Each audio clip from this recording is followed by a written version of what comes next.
సత్యసాయి జిల్లా ధర్మవరం నియోజకవర్గంలో వైసీపీ పార్టీని గెలిపించాలని దేశంలో ఎక్కడ లేని విధంగా ఆంధ్రప్రదేశ్ లో సీఎం వైఎస్ జగన్ నాయకత్వంలో బడుగు బలహీన వర్గాల సంక్షేమమే లక్ష్యంగా అనేక పథకాలు ప్రవేశపెట్టారని మళ్లీ వైఎస్ జగన్ ఆశీర్వదించారని ధర్మవరం శాసనసభ్యుడు కేతిరెడ్డి వెంకటరామరెడ్డి అన్నారు. ధర్మవరంలో పెద్ద ఎత్తున తెలుగుదేశం పార్టీ నుంచి వైసీపీలోకి చేరారు. ఈ సందర్భంగా కేతిరెడ్డి వెంకటరామరెడ్డి మాట్లాడుతూ ధర్మవరంలో తనని మళ్లీ గెలిపించాలని ఓటర్లను కోరారు.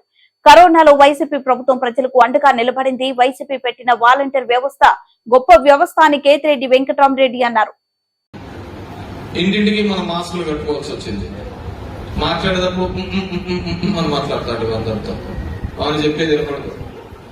అంతటి కష్టంలో కూడా మన కుటుంబ సభ్యులు, మన రక్త సంబంధికులు, మన తోడబుట్టిన వాడు కూడా మనకు తోడు రాని సందర్భంలో కూడా నేను మీకేది ఇబ్బంది జరగకూడదు అని చెప్పేసి మన ఇంటింటికి వచ్చిన వాడు ఎవడైనా ఉన్నాడు అంటే అది వైఎస్ఆర్ మొదలుపెట్టిన వాలంటీర్ మన ఇంటికి రావడం జరిగింది.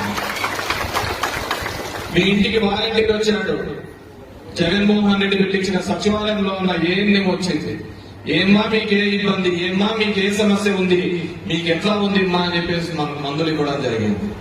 ఒక తోడుగా నిలబడటం జరిగింది. మన స్కూల్ నడుస్తున్నాయో లేదో, మనకు ఇబ్బంది ఉందో లేదో అని తెలుసుకుని జగన్మోహన్ రెడ్డి గారు డబ్బులు లేవని చెప్పలే. ఆర్థికంగా ఇబ్బంది ఏదైనా లావాదేవీ జరిగితేనే కదా డబ్బులు వచ్చేది ప్రభుత్వానికి. ఏం జరగలే. ట్యాక్సులు కట్టేవాడు కట్టలే. మరి ఎలా నడపాల ఆలోచించుకోలే. ప్రతి పేదవానికి తోడుగా ఉండాలనుకున్నాడు. స్కూల్ ఉన్నా లేకున్నా కూడా తల్లిదండ్రుల అకౌంట్లో అమ్మఒడి వేశాడా లేదా అని చెప్పేసి మీరందరూ కూడా ఆలోచించండి. ఆ రోజు ఆ 15,000 రూపాయలు మనకి ఎలా తోడుగా నిలబడిందో ఆలోచించుకోండి. మన మగ్గం నడుస్తుందో లేదో, మగ్గం గుంతలో మనం దిగినామో లేదో కానీ మన నేతన్న నేస్తం అందిందా లేదా అని కూడా మనం అందరం కూడా ఆలోచించుకోవాల్సిన అవసరం. మన పిల్లలు కాలేజీకి పోకుండా కానీ మనకు జగనన్న విద్యాదీవెన, మన సంఘాలకు ఆసరా డబ్బులు ఏ విధంగా అందాయి, చేయూత డబ్బులు ఏ విధంగా అందాయి. మన కష్టం ఉన్నప్పుడే కదా మనకు సాయం చేసేదానికి మనం తోడుగా ఉండాల్సింది. ఈ రోజైతే అన్ని బాగున్నాయి, అన్ని బాగా ఎగలాడుతున్నా. ఆ రోజు ఉంటున్నాడు నీకోసం. ఆ రోజుకి మాట్లాడించేవాడు లేడే. ఆ రోజు ఆ ఇబ్బందుల్లో మనకు తోడుగా నిలబడేది జగన్మోహన్ రెడ్డి గారు, వైఎస్ఆర్ కాంగ్రెస్ పార్టీ కాదా అని చెప్పారు.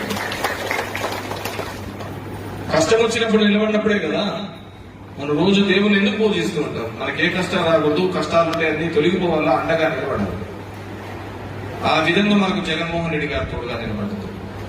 ఒక పేదవాడికి తోడుగా ఉండాలి, అండగా ఉండాలి, సాయం చేయాలి అని ఒక రాజకీయ నాయకుడు మొట్టమొదటిసారి